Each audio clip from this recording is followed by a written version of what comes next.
Hey, it's Chris Schmidt with the Average Joe Sports Show. We get to hear from Dana Holgorsen this week. And Dana said something very interesting that a lot of people around here might have a different opinion. I'm Gary Sharp. Hi, it's Bill Doleman. Is Dana Holgorsen the new Charlie McBride? And it's Elijah Herbel. As usual, midweek edition. We'll lock in our predictions at the end of the show. Can Nebraska hit the trifecta? We'll discuss that on the Average Joe Sports Show.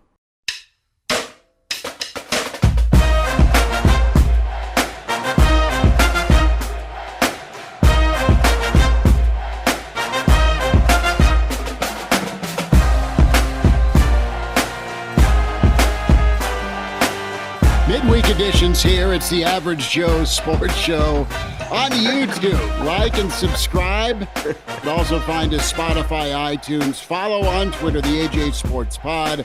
That is Bill Doleman, Gary Sharp, Elijah Herbel, Chris Schmidt. And it is Wisconsin week. Yeehaw. How we doing, fellas? It's a trophy. It's a trophy game, guys. Is it really? This trophy what? sucks.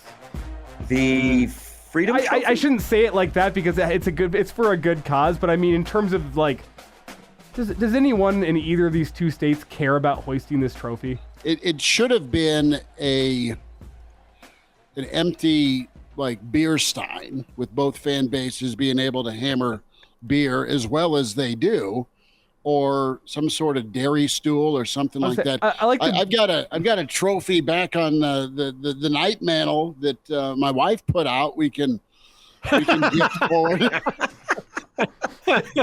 You tell me what you guys think this looks like. Come on. Look at that. It's large. Sweating. Does this thing talk? Large and girthy, I tell you that much.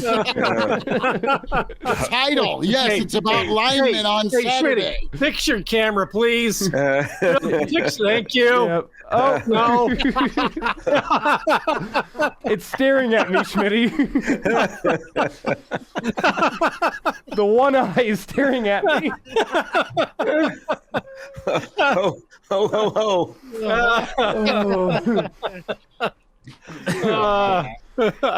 That seems to have more length than a Nebraska offensive drive. Wow. And for those that are listening in podcast form, it's a Santa. That's what it is. It sure is. It's an anatomically accurate Santa. That's what it is. If it was red, we'd call it Big Red. But hey, guys, it's close to Thanksgiving. It's close to 6 wins. 2 teams fighting and dying for it. We'll see how Saturday goes. But let's start with Dana, because he got to talk to the media, and he is a Mike Leach disciple, straightforward and to the point. It's something we don't usually get around here.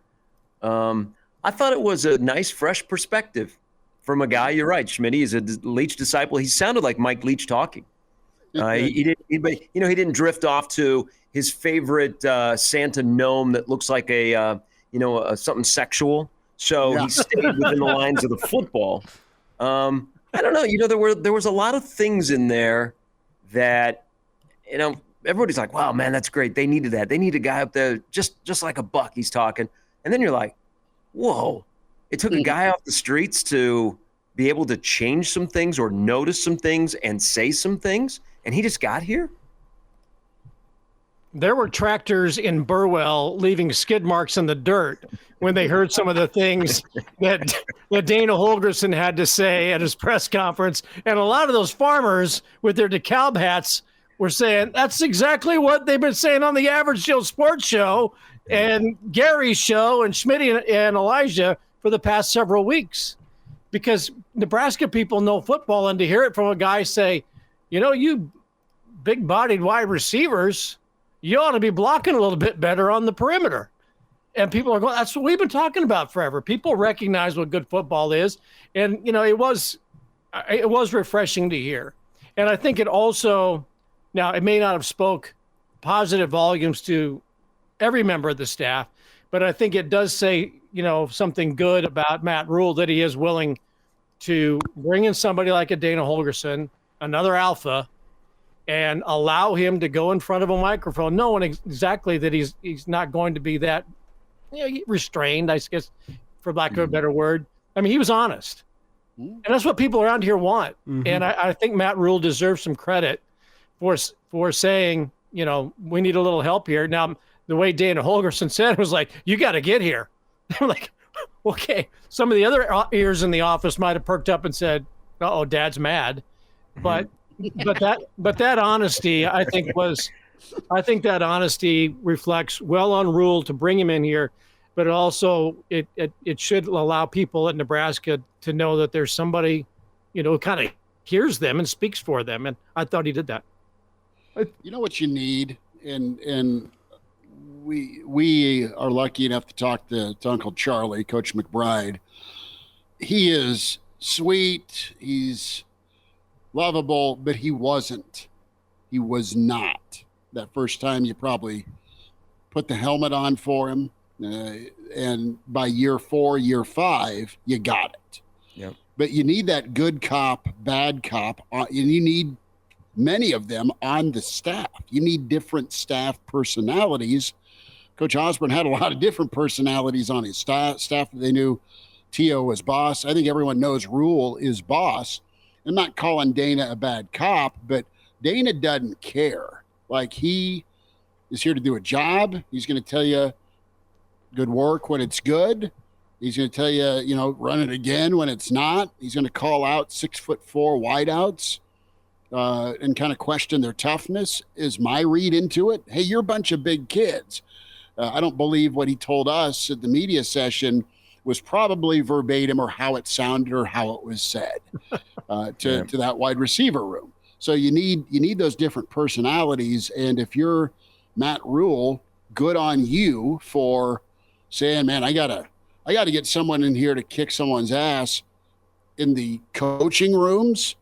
And then also if my position coaches can't get it out of these guys, then the boss man on the offensive side needs to be able to do it. I just wonder what this year maybe could have looked like had Dana said yes in January. I'm glad you brought up Charlie McBride because you and Elijah get to talk to him on a weekly basis.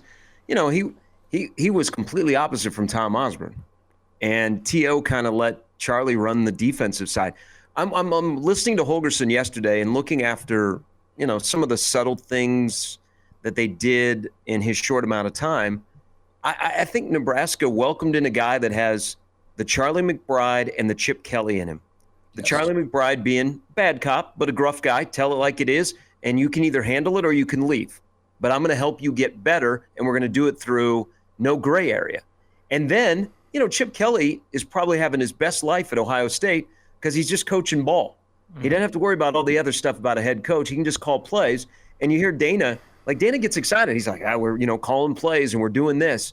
I mean, Nebraska may have just added Charlie McBride and Chip Kelly. Well, and then you hear him, and don't you guys think, man, I know there's 2 more games in the regular season. There could be a bowl game, will be a bowl game. But you got to lock him down. You've got to make sure you have a commitment for 2025, or at least during the duration of Dylan's time at Nebraska. And we'll get back to Charlie here in just a second because I have something I want to mention. I don't see a scenario where Dana Holgorsen leaves his cushy, kick your feet up type job at TCU where you get to decompress and you need some time off to come pick this job up, coach it for 3 games, and then to leave unless there's some sort of massive offer on the table from somewhere else that is just too good to pass up. I don't think his intention is to come for 3 games and then leave unless circumstances change for him, which they very well could, but it's on Nebraska to lock him up. But with Dana, I mean, the intro that we have for Charlie McBride, every single time we have him on, features a quote from Christian Peter. It says, I think it was from Charlie's enshrinement at Nebraska into the Hall of Fame. And Jason was reading it. Yeah, Jason was reading it, and Christian couldn't make it, so he sent a letter for Jason to read, and the letter says, "This is Christian Peter. I'm sorry, but the stories I have about Charlie are not appropriate for the public at this time." That's Charlie McBride for you, and something tells me that Dana's got a little bit of that in him too. And you know what? It could be what you need. If you want to create a team of mean, nasty ass kickers, it starts from the top. It starts from your coordinator. It starts from those guys instilling that within the team. And I'm not saying that Marcus Satterfield didn't have that in him, but it's not Dana. From what we know about Dana, Dana has a little bit of that mean, nasty, asshole type personality in him, and you need that as a coach sometimes. You don't need to be that all the time, but you need to have that sometimes when you're dealing with 18 to 22-year-olds that, you know what, they're not as mature as an NFL type player. They're not as mature as they need to be sometimes. You know what, they need somebody to kick them in the right direction. I think Dana's got that in him, and he's got the experience, the know-how. I mean, from all his time as an offensive coordinator and a head coach to know how you balance that. Like Charlie McBride's players loved him, and he was a mean and nasty guy sometimes, but they loved him for that. There's a balance you have to strike there between being mean and nasty while still having your guys' backs and getting them to love you in that way. And I think Dana can strike that balance. Will he do that? Remains to be seen, but it's pretty clear from his first press conference on Tuesday that's the type of mentality he's bringing to this football team. He's not afraid to call out guys publicly because he knows, hey, if you're not willing to be chewed out, if you're not willing to be called out publicly, then you're not a guy that's going to be a fit for me in my offense. Well, look, he's making $450,000 a month, whether Nebraska pays $67,000 of it or Houston pays all of it. And it's going to be that way for, the next 4 years. Nebraska can pay him $2 million a year to be the offensive coordinator. Houston is still paying him another $2.5 million a year for the next, 3 or 4 years. So, there's that mitigation clause that Houston is still on the hook for. So here's one of the things why I think he does come back. And I agree with the Chip Kelly thing, because I think sometimes you get coaches, and I equate it also to Tony Bennett at the University of Virginia, who retired just before the college basketball season, saying, I just don't want to do this anymore. Things have changed way too much. The coaching profession, especially as a head coach, is a whole lot different than it once was. And he walks away from that job at 55. He may coach again, who knows? But one of the things I think Dana Holgorsen would be smart to do, and he asked me for advice from time to time, but one of the things I think for him would be smart is, look, I left West Virginia. I didn't work out at Houston. I got fired. Take a couple of years off and get a lay of the land of college football as it evolves with NIL and with the transfer portal. And if you want to get back in as a head coach in your late 50s to early 60s, in 2 or 3 years' time, they should have a pretty good idea of what roster sizes are actually going to be. And Matt Rule was impassioned about the walk-on program earlier this week. What is a salary cap or revenue sharing going to look like? What is the transfer portal going to look like? I think for a guy like that, the next head coaching job you take, you want to make sure you understand the CEO aspect of it. Mm-hmm. He's a ball coach. He likes the X's and O's, and he's got a chance to really put his stamp on the blue bloods in the Midwest and one of all-time college football programs. And if he helps Dylan Raiola and Nebraska's offense to turn around and be successful over the next 2 or 3 years, and he understands NIL and all those things, now's the time to get back in. Or maybe he just says, you know what? This is pretty freaking great. I'll just make another couple $1 million a year and just be an offensive coordinator at Nebraska, and maybe run out my time here and I go do it someplace else. But, man, get a lay of the land in college football. Let things settle down because it is so tumultuous right now. You need to be able, as a head coach, to be secure enough in not only your vision for the football program, but also be able to take the temperature and make the program in the best interest of the program move. And it's noble, and you want to bring people along, and you need to do that. You want to have a long branch coaching tree. You absolutely want to do that. That said, you can't do it at the expense of, pouring that concrete for the foundation. And you're 22 games in.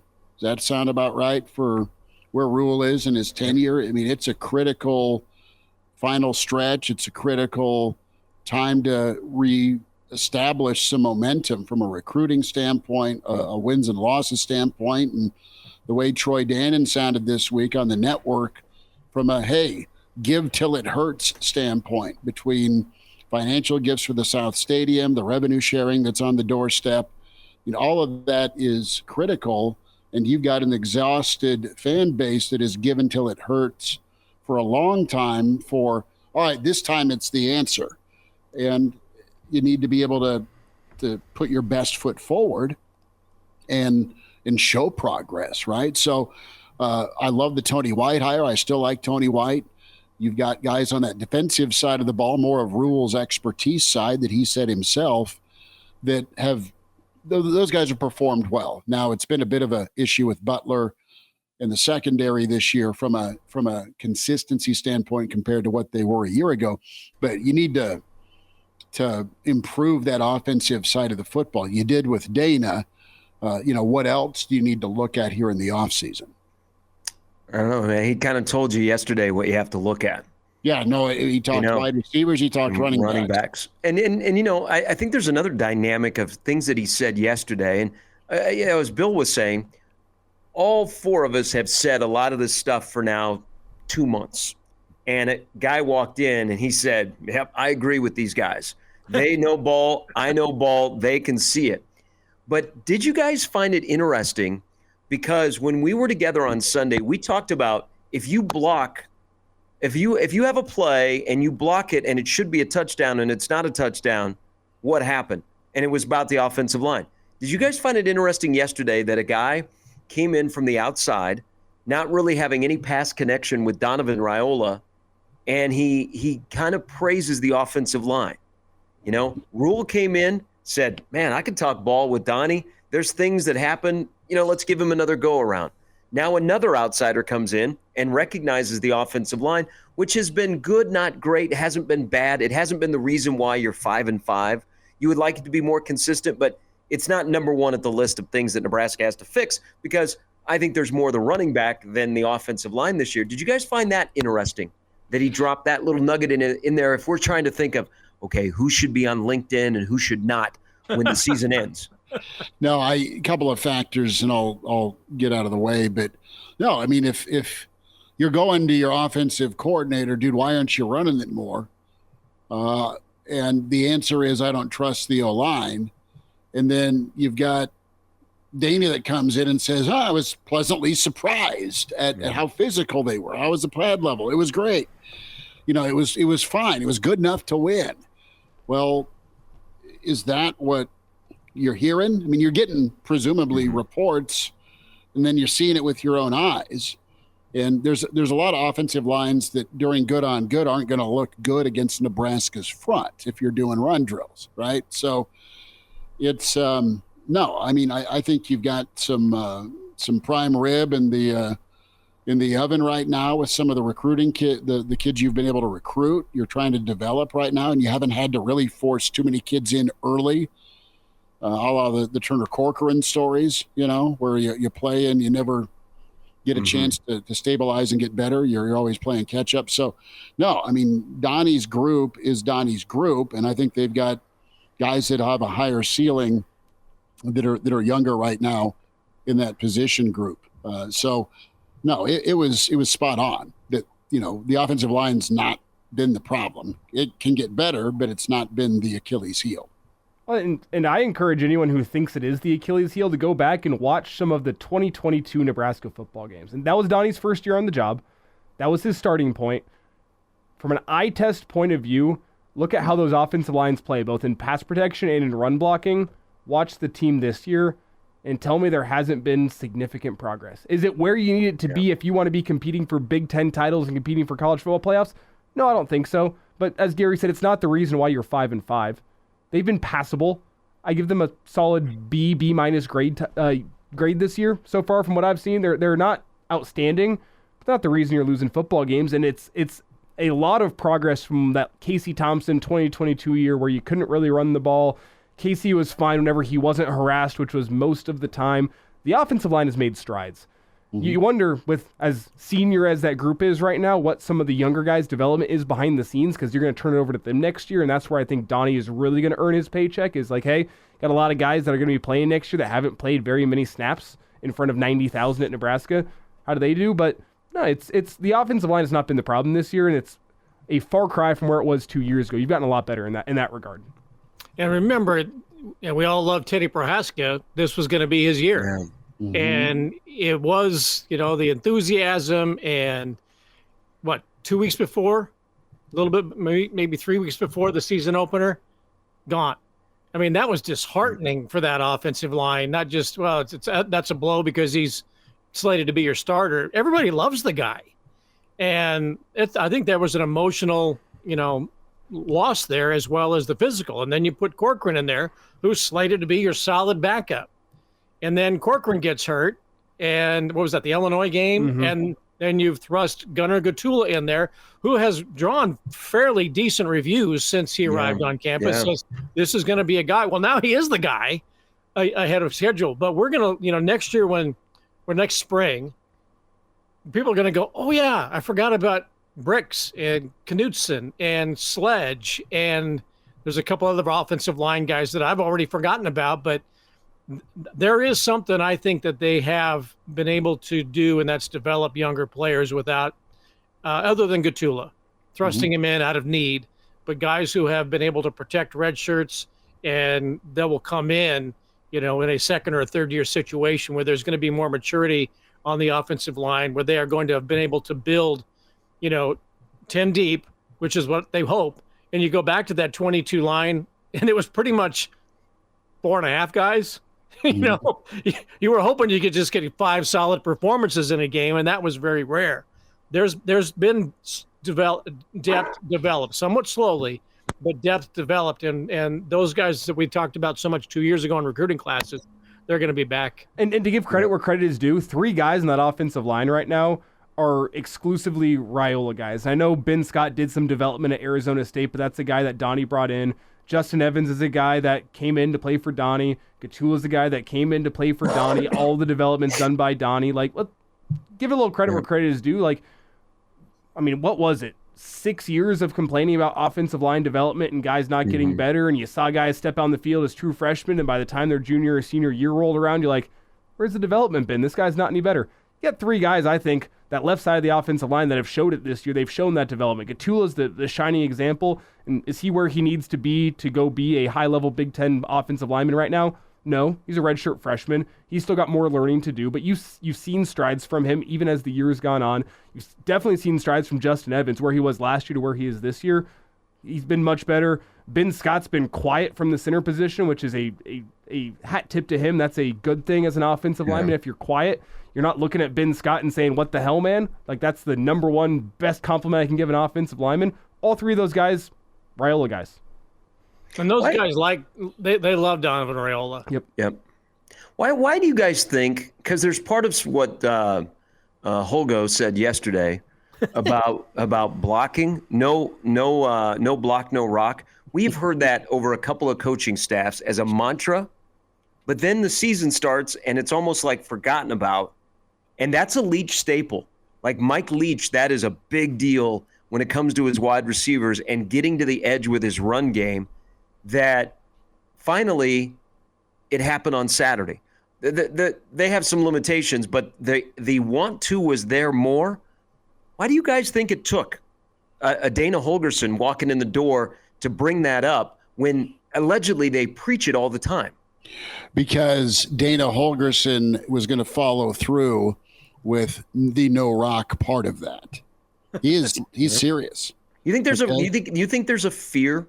Okay, so there's competition, and then whether you be on the offensive side of the coaching staff or a player that has plenty of eligibility left, do you think there's a fear of, or here's my shot. This guy is brand new. He doesn't know me. All he knows me as a number. Let's go. There's both. There's fear of guys that, maybe I'm the current guy's favorite, so I'm going to get the benefit of the doubt. And there's hope because, all right, this is a new guy. I can go prove myself and earn some time.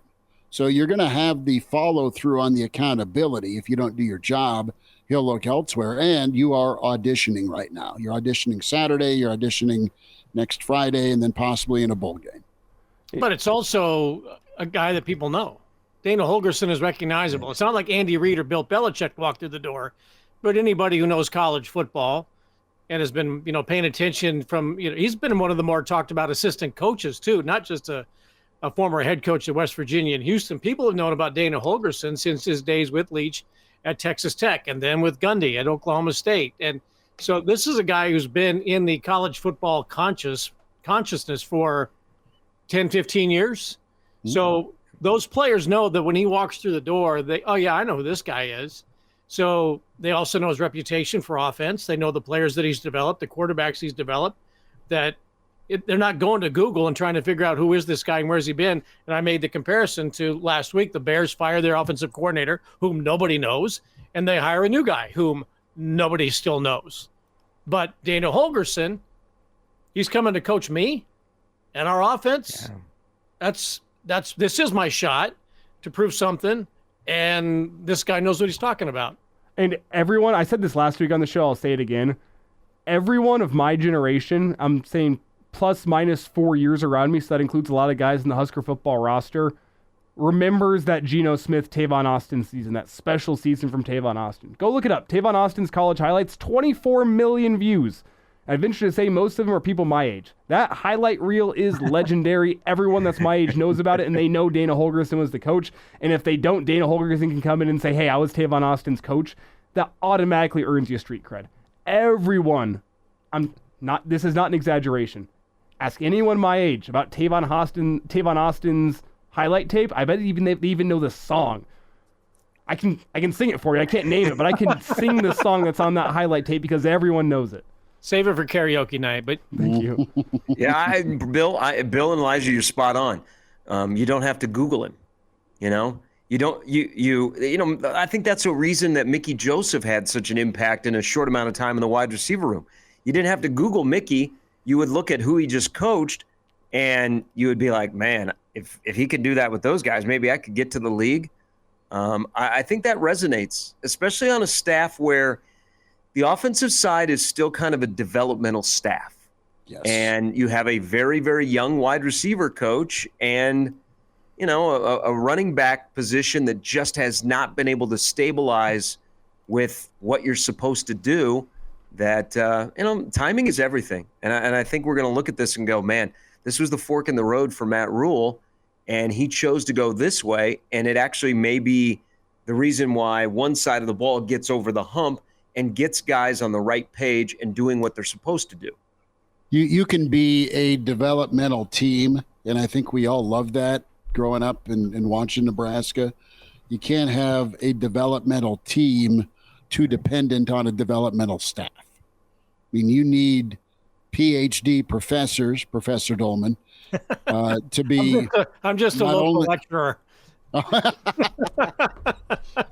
But you need guys like Tony White and Dana Holgorsen that have done it and are pretty respected, not only the name value, the street cred, but in this era where it is a reality with NIL and player empowerment, you are going to have poaching, you're going to have tampering, and you're going to have attitudes. And you've got to deal with that as a head coach, but to really be successful as a program, you can't cave into that. You can't cave into, well, if we don't play X, Y, and Z, if we don't play this guy and he didn't get his touches, man, he's gone. Well, so be it. I mean, you got to eventually make that decision to not coach in fear of losing a guy. You got to play the best player or the guy who's ready. And I'm not saying they've done that totally, but there's not been a whole lot of follow through with guys who haven't been doing their job or are too inconsistent at their job. There's been no replacement.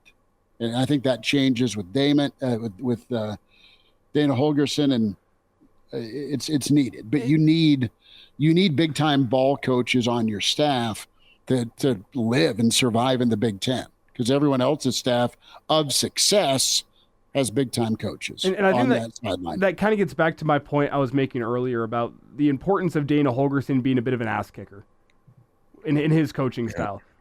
This is a little thing, but it's not really. Go back, if you will, and watch the Sear Wright interception against USC or the Malcolm Hartzog interception against Ohio State, and watch how those other guys on the defensive side of the ball are blocking. They're getting out in front. Yeah. You got little guys taking on offensive linemen. You got linebackers going out and clearing the way. Like, those guys made some good returns. Don't get me wrong, but you have guys out there showing the want to, because I think they have a defensive staff that has a defensive staff that they themselves are some ass kickers, and they kind of instill that within their defense. And then compare that to watching Nebraska's offense and how some wideouts block whenever the running back has the ball in their hands. It's a little thing, but it's not really, just in terms of mindset on each side of the ball. Yeah, I think you have a defense that is led by ass kickers, and I don't see that on the offensive side of the football. I gotta ask about the quarterback here, fellas, because you've got Wisconsin that's a mess. They've looked good when they've gone back to their roots, and that's running the football. You look at Dylan, and he's trying to end the month on a right way, and we don't have confirmation, but we think that, I mean, everyone's injured and dinged up this time of year. So how do you feel out there playing? But he's taken criticism and really faced adversity for the first time at this level. And it's not had a bounce back game from him yet. So I'm anxious to see how Dana helps him, Coach Thomas help him work through that, not only Saturday with more time together, but also with Iowa. How does this first year end for Dylan Raiola after the start? The league adjusted, you played better teams, and you got the kitchen sink thrown at you, and you didn't always have help with the run game. And the pass plays that were called, there was not any perimeter blocking to get you in rhythm. I mean, it's been a monster domino effect here, but I'm anxious to see how Dylan performs here with a second week. He seems like okay with their relationship, but I think there's big things on the horizon here in a good way if both those guys can work together. Yeah, he made an interesting comment yesterday about there is no gray area. So it leads me to believe that, as we've discussed many times, there's a lot of complications on the playbook. There's a lot of stuff that's being thrown at Dylan. And they've kind of, they've tried, I think it appears that Dana's tried to take the noise out of Dylan's head and make things a little bit quicker. And he looked more comfortable with that. That's why I'm very curious to see the last two games. And then from week one to week two, I mean, does the old adage apply to coaches that you make the greatest strides between week one and week two, that we should see more of a natural Dylan Raiola instead of a robotic, clunky, I'm thinking way too much, and now I'm deer in the headlights, and maybe it's more natural? Because I would say, what would you guys say out of the game on Saturday? There were probably, I don't know, half the game where Dylan looked fluid, and then there was the other half where he looked like he has looked after he couldn't connect with Lindenmeyer against Illinois. He's afraid to pull the trigger on a couple of pass plays, just gun shy with it, and you can't. You got to get that okay corral mentality back where you just let it rip. Well, and quite honestly, it was after the interception where he tried to fit one in, and he really wasn't the same. You can't have 38 completions for 191 yards. Yeah. I thought the slide changed the game for him too. He took off like people have been wanting him to, and had the first down, and comes up a yard shy on a slide because that's what quarterbacks do, and they had to punt. And to me, that was something that it's almost like the Lindenmeyer pass in Illinois, that changed his game. It was early, but the momentum was there for Nebraska to seize. And they already, had a great opening with the Sierra Wright interception, and he made a mistake. And then go ahead into the second quarter or the second half, and the pass to Banks is wide open, and people say that was a check down. And I watched that play again, and it looks to me like his first thought was, I'm going to the flat to Emmett. That he went to the safety valve first and didn't even look at Jamal Banks being open and letting them both make a play. He didn't have to be perfect. Banks already ran the route. Just throw him the ball, and you both make a play together. But it just seemed like there were moments where he was instinctively looking for Emmett Johnson because Emmett scored on a pass earlier. And I think the slide was the first thing, like, I can't make a mistake again. And so I'm just going to bail out. And I'm going to go to the check down, even though you didn't need to go to the check down. He's thinking too much. Yeah, he is. And you have that fear too. Like, if I throw this to Banks, is someone going to jump out of the bushes and pick it off? True. Because he was wide ass open. And great play design on that fake screen. I mean, it was right there. And the fear, and I'm going to say this, as we know, I'm a Broncos fan. I've been watching a lot of Bo Nix over the last couple weeks. The fear is that you have a Bo Nix type situation with Raiola. Bo Nix, #1 quarterback in the class, grew up dreaming of being an Auburn Tiger. Went there not because he thought it was the best fit for him, but because that was the goal. That was the dream. His parents even said it pre-draft, like, oh, Bo didn't grow up dreaming of being in the NFL. Bo dreamed of being an Auburn Tiger. And Bo Nix shows up to Auburn. He looks great in his first appearance. He goes and beats Oregon. And then the rest of his time at Auburn was a slow downward spiral where Bo Nix loses confidence. You change offensive coordinators. The talent isn't quite there. The coaching staff's never quite able to capitalize on that talent. And then he leaves and goes and puts up some incredible statistic seasons at Oregon, at a team that has talent and a team that saw what he did well and brought the best out of Bo Nix. That's kind of the concern that you have as a Husker fan with Dylan Raiola. I mean, the parallels are there to be seen. That you start out hot, the entire fan base is buying the Kool-Aid. This is the guy. This is the guy who's going to save Auburn football. It's Bo Nix. This guy who's going to save Auburn football. It's Dylan Raiola. And Bo Nix felt that pressure. From the moment he stepped on the field at Auburn, he's talked about it before, he felt that pressure of the entire weight of Auburn fans saying this is the guy that's going to save Auburn. You can't put that on one guy. One guy can help out in that process, but there needs to be other helpers along the way. And Dana Holgorsen needs to be a guy that can bring the best out of Dylan Raiola. Dana Holgorsen and Matt Rule combined need to be the guys that go bring in the talent to put around Dylan Raiola to make him successful. They need to understand what Dylan Raiola does well, what guys they need to put around him to allow him to be his best, and to avoid at all costs the situation where you have Dylan Raiola in a couple years saying, you know what, I'm going to go find a place that's going to get me ready for the NFL because this has been a slow downward spiral at Nebraska.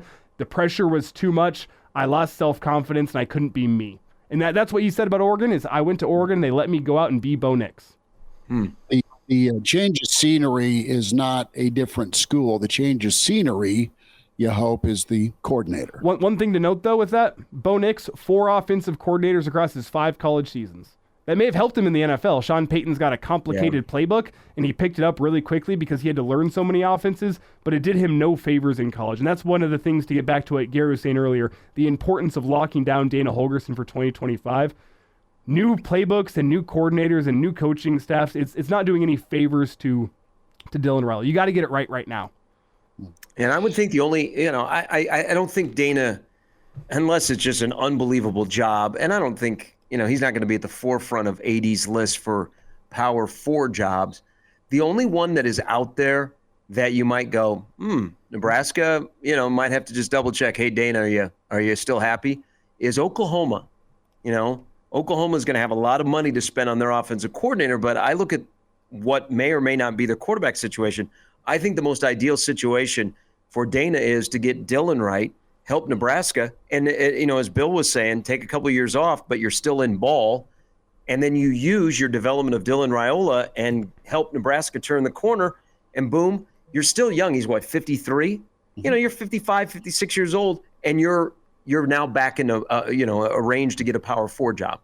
It's another calling card in that quarterback room that, all right, I did this X number of years ago. Here's my new project that I helped prop up and develop and thrive. It's the Average Joe Sports Show podcast. Gary Sharp, Bill Doleman, Elijah Herbel, Chris Schmidt. Like and subscribe. Average Joe Sports Show YouTube. Give us a like there. Spotify and iTunes, the AJ Sports Pod. It's where you can find and follow on Twitter. It is Wisconsin week, but a lot of things on the list to get to. Do you think Wisconsin has much fight left in them? They took a kick to the junk all season long with getting blown out by anybody good. And then they fought like hell against Oregon and couldn't get it done. Does that linger? The mess they're in on the offensive side of the ball. if you can't beat them, if you're Nebraska with the situation they're in, I mean, it might be the final insult for a lot of fans this season. I think it is a very tumultuous time for them, especially, Nebraska makes the change with Holgorsen, and they've got a little extra time. Luke Fickell made the change 4 days ago. Mm-hmm. And again, Nebraska brings in Dana Holgorsen. Now they elevated within, but is this guy, I don't know, has their new offensive coordinator coordinated an offense before against a Big Ten opponent, against a pretty good defense that we believe Nebraska will be inspired on Saturday? That to me is a much greater gamble than the one that Matt Rule did 2 weeks ago. The difference is the internal hire, but to have a heartbreaking loss like you did at home, and then to get back on the road with all that's going on, with all the headlines, I think that is going to be a tough mental ask for his team. They might come out inspired, but if there's a Sierra Wright interception for 6 and there's not a slide on 3rd down and 4 and you pick up the first down, I think Wisconsin could be in a fragile state. Now, if Nebraska lets them in and allows them to get a little momentum like Maeva did, next thing you know, you've got that hero day that they leave town with a victory that was incredibly unexpected. But I think that Luke Fickell put him in a strange situation. Here's another question I have about Wisconsin. When you have Rule and you have Fickell, both year 2, and we talked about there are still some Frost guys on the Nebraska roster. Those guys knew that a change needed to be made. And Rule comes in, and by all accounts, there was acceptance and a buy-in. They fired Paul Christ, whom a lot of people loved. And then they didn't give the job to, I can't remember. Jim Leonard. Jim Leonard, a very popular, legendary Badger player, who is great assistant coach. And there were factions that wanted him in, and then he doesn't get the job. And it's like, wait a minute here. How much of that hangover is still lingering in the Fickell hire over Leonard and even the fallout from Chris being let go? It should be noted, Jim Leonard, now one of the hot names in NFL coaching circles. You guys know what he's doing now? He's an analyst, isn't he? He is the defensive backs coach and defensive pass game coordinator for the Denver Broncos, who have one of the better secondaries in the NFL. How about that? This is crazy. 2 Denver Bronco references on the show today. Well, just don't damn it. We've got another 10 minutes. Let's keep the count going. Don't be surprised whenever. Fix my batteries. Don't be surprised when Jim Leonard's an NFL defensive coordinator and eventually an NFL head coach sooner rather than later. He is on the come up in the NFL. I'll just say that. Well, you got to understand, and Fickell's learning this the hard way. What can I recruit to offensively with what I want to be versus what I can be? Maybe it's the first time, because it never came across as Fickell and Longo were together. Now, seeing Fickell's press conference on Monday, just his reaction, I'm going to say there were philosophical differences, that those two butted heads, and they had to make a change sooner than later. So does that mean for the first time in Luke Fickell's tenure, with poor quarterback play, you don't know what your running back's going to look like. You probably won't have your number 1 wide receiver. Is this going to be the first time in Luke Fickell's career at Wisconsin he runs plays he wants to run? It might be, but it kind of comes down to, we have seen a run of AAC coaches make the jump to Power 2 leagues, and it doesn't go well because you're coming from a big-time program, Frost from Oregon, Fickell from Ohio State, then to Cincinnati, and you can run what you want because of where he's at. He's recruiting what's left over, for lack of a better term, and that's not a knock on Cincinnati, but he's getting guys that maybe could have gone to Ohio State as a 3rd, 4th, 8th option. You get him at Cincinnati, those fall through the crack guys that are really good NFL dudes, and you can go roll that league. Now you got to jump to Wisconsin. And his thinking may have been, well, I've got to come in here, and this is how we're going to win. We're going to play great defense, and we're going to run some sort of dairy raid, is what it's been titled. Yeah. But you just don't have the fellas to do it. And the reason Wisconsin's been in the Stone Age for years is because it worked. Play action, get a manager that can maybe make a slant route or a tight end throw, and hammer the football with your running game. And that's why it's worked. Guys, did Rule inherit a better situation than Luke Fickell? Yeah, I think absolutely he did. I think so. Inherit a better situation? It's hard to say for me. Because you start to hear things from Madison of, well, you know, the cupboard was bare as the end of Paul Christ, is that the talent was not necessarily there. Because right away, for the air raid, it wasn't. Yeah, I mean, that's what I'm saying. And that's another conversation about Wisconsin's pulling the plug on the air raid, and Nebraska just brought in an air raid guy who's named Dana Holgorsen. But back to, because Elijah, you know, I know Bill was saying, yeah, Rule inherited, or he was nodding, Rule inherited a better situation. You think that Fickell inherited a better situation? I don't think he inherited a better situation for what he wanted to run. Mm-hmm. I disagreed with the Longo hire at the time. I'm not surprised to see that end in failure as it has in the past week. I think Fickell, I guess if you wanted to keep up appearances for what made Wisconsin run, I think you were doing fine for yourself. Being a developmental football program that ran the ball, you had Braylon frickin' Allen for crying out loud, and you barely used him last year. You had a big, mean offensive line. I think you could have set yourself up for success better than you did.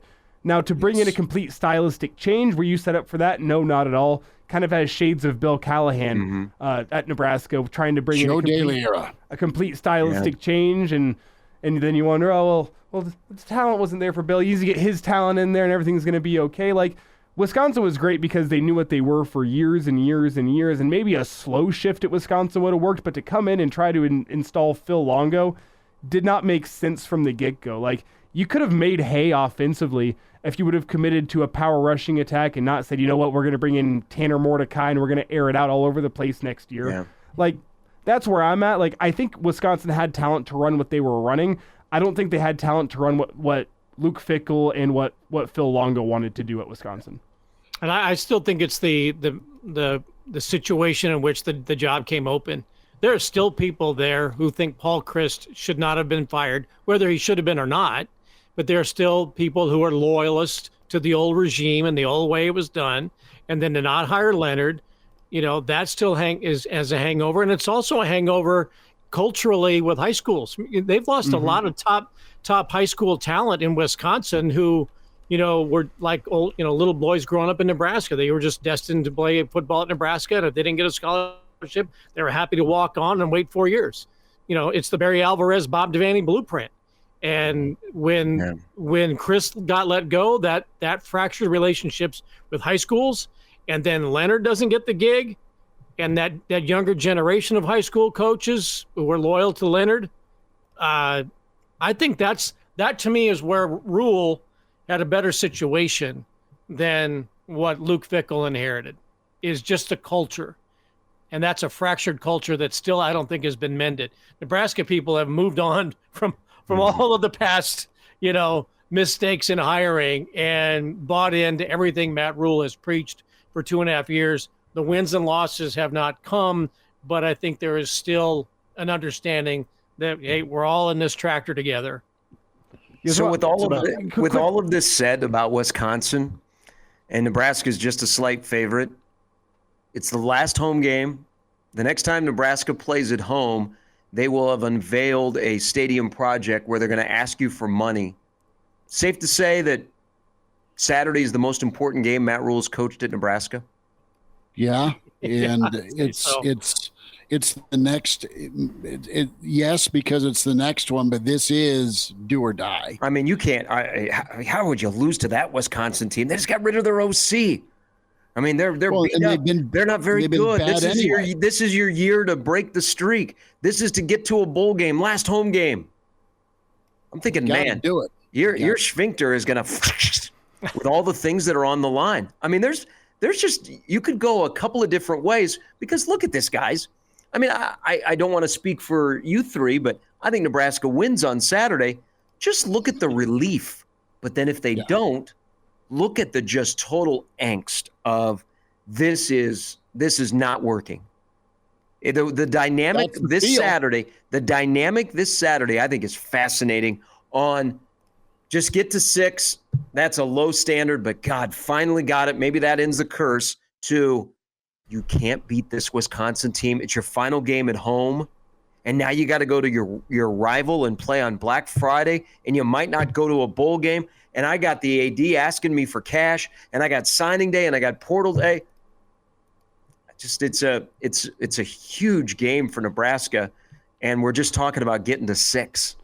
Well, it's a tap out game. It's a tap out game for a lot of the fans. And yeah, unfortunately, you're spot on. If some of them haven't already said, check back with you next year. If they look like crap, I mean, if they just play the first quarter like they played it against UCLA, Yes. uninspired. If they don't, you lose and you go down swinging, even to this team, it's going to be, oh no, the sky is falling again. Wisconsin did it again. Yeah, we know the narratives, but if they don't give her hell and go down swinging, you got to look a certain way. You got to play a certain level, and to me, that's why I think they win. I think the seniors will it. I think the second week of Dana and Dylan's big. I think Dylan leans more on the run game. Honestly, I mean, I know he's an air raid guy, but I think he likes what he sees in the. That might be what you can. Never thought I'd say this after how up and down the run game's been, but I think that's maybe what you can trust most on the offense right now. If you can get Emmett 30 touches, catching and running, mix in some Dowdell, and say, dude, there's the hole. Go that way, and lean on the O-line. I know Wisconsin's got a stout top 30 defense, but what do you trust more? Running back finding a hole and Emmett getting some yak yards, or Dylan throwing it on 3rd and 8 right now against that defense? And to me, it sounds like a coachism. This one isn't about what the Wisconsin Badgers do. It's about Nebraska, and what Nebraska do you see? Do you see a confident, violent, physical Nebraska football team, or do you see that Husker football team that has that kind of oh no type feeling about them? And I think it starts with your quarterback. No, they gotta play ticked off. Yeah, they gotta play Colorado ticked off. And I really think 4 weeks. I really think it starts with your quarterback this week. What type of Dylan Riley do you get? Because the quote's been making the rounds this week about how we're going to get to bowl eligibility next week. That's been taken out of context and blown up a little bit, but I think that's the kind of mindset and mentality this Husker football team needs right now from their quarterback. Is the quarterback who's willing to get up there and say, no, we're going to go do it next week, because every single time Nebraska's gotten close over the past couple years, the fan base and seemingly the team gets that, oh no, here we go again type mentality. Close game in a fourth quarter, you're at 5 wins, you're at 4 wins, and you need to win out, or whatever it may be. You see something kind of shift in this football team. I think you need a quarterback that goes out there and plays confident, plays within himself, and leads from the front in that way. I think that's what Nebraska needs on Saturday. It's not about Wisconsin. It's about what Nebraska do you get? Do you get that team that is flying around, that is fast, that's confident, that's physical? Point of information, is this Dylan? Is that 15? Just want to make sure, because is 15 the quarterback? Yes. 10? Because 10 might play. I just don't know who these numbers are. I've been just getting used to these players. So 10 go in there and run it for 8 By the way, that was a classic moment yesterday when he just started rattling off 4-17. I mean, he's 19. Because if These big kids. If 15 doesn't perform, well, does the new guy, go to 10? I don't think he's afraid. I don't think he's afraid to. I don't know, man. If you're running the football and you think running's going to work, and you've got 10 who's willing to run, and if that's going to get the job done to get you 6, and yeah, that's the big question. He was very cavalier about no block, no rock, and running back this and all that. But if 15 is not quite getting it done early, and is not playing with playmaking passion. Now, I appreciate what 15 said in his press conference yesterday, and guaranteeing the win and all that. Channeling easy Joe Willie. Yeah, I was just saying channeling is Joe Namath, who we probably hadn't heard of. But does 10 get an opportunity at home to run the ball and sustain a long drive that might, stick it right at Wisconsin's defense? You can play both of them. Who's the mysterious guy? Quinn Clark. It's not. Quinn Clark. It's not Malachi Coleman. Is anybody? I mean, who could it be? I mean, I think. Oh, so I think there are two guys, but because I think it has to be somebody that has not seen the field at all. I would vote for Quinn Clark, who is an absolute freak. Ken Clark's son. He got one catch against UTEP, Gary. Yeah. He's seen the field. But he made the trip last week. Mm-hmm. So that's where I'm thinking, okay, so he's in more of the regular rotation. And I'll tell you another guy that they like, but he entered the program late, and so physically they had to get him up to speed. Watch out for Mekhi Nelson. Yep. He's a name that gets brought up, but the plan is just to physically get him bigger. So they were going to redshirt him, but people still reference him like, man, you ought to see him run against Nebraska's defense. So those would be my two candidates, but you never know. We just, I think it's a new fresh set of eyes looking at a guy and going, how come he's not playing? Yeah. Does that mean does Jalen Lloyd play more this week? He needs. All he does is produce. What's kept him off the field? I think at the beginning he was dinged up. He's dinged. And then I don't know, guys, man. The rotation at wide receiver. Look how well he kicked butt last year, especially in the big play part of things. You know how we get pretty locked into, man, that running back rotation doesn't match their play calling. Does it seem like they haven't rotated a lot of wide receivers of late? They haven't at all. I mean, you've seen more Bonner, good for him sticking it out, and maybe he'll get rewarded. But it's been, well, we got to prove ourselves right with Nair and Banks, so they've never left the field. And those guys have had their moments. They're talented. But, I see Lloyd make an amazing catch, get his feet in, get smoked, and keep a drive alive. Mm-hmm. I think there's been instances where, all right, they tried to get him going early, at least a catch or two on the first drive, but he needs to be 3, 4, 5, 7 targets. Give me nearly double-digit targets for him a game, because I think he's big time, and he showed up for you as a freshman a year ago. And shouldn't one of those targets at least be you go line up wide? We'll have somebody out there with a starter's pistol, and you go as far as you can, as fast as you can, and we'll have 15 in a punt, pass, and kick competition. Throw it as far as he can, just once a game. You mean like the spring game? Yeah, just you go a long way, and I'll throw it a long way, and we'll see what happens. There should be at least one of those a game. Starter pistol, gun goes off, and Dylan throws the ball as far as he can just to see what happens. And that's going to spook a defensive back, right? Because Lloyd's pretty fast. Well, and if he can't get off press coverage, motion him. You can do that rub too. I think you can have starters pistols now. Careful. I love this fan base, but they've seen a lot. Don't grab the wrong one out of the gun safe. Before we get out of here, guys, predictions over under. Let's get it to predictions. Over under. How many punts do we see on Saturday? Total? I think it could be a punt laden game. 8. I was going 9. Ooh, I like that. I like 8 or 9. By the way, a quick note. There's two guys that I think are going to be tough to replace that are going to walk on senior day. Ty Robinson and Brian Buschini. Big call. Yeah. Yep, I agree. I will go with 2 years ago, a repeat. 15-14 Nebraska. Really? And they win the Freedom Trophy. After the game, they sprint over to the Wisconsin sideline. They grab the trophy, and no one knows what to do with it. Okay. Nobody knows it's there. Wisconsin might have left it back in Madison. We'll mail it to you. Well, it's been since 2012, so someone get a picture of it to them so they know what it looks like. Just grab a can of Old Milwaukee or Miller Lite and a can of Busch Light and just smash them together. And there you go. That people would be happy with that. Bring your own trophies. Everybody just bring your own trophy. Well, there might be some empty seats, so you'd be able to put it right next to you in the stands.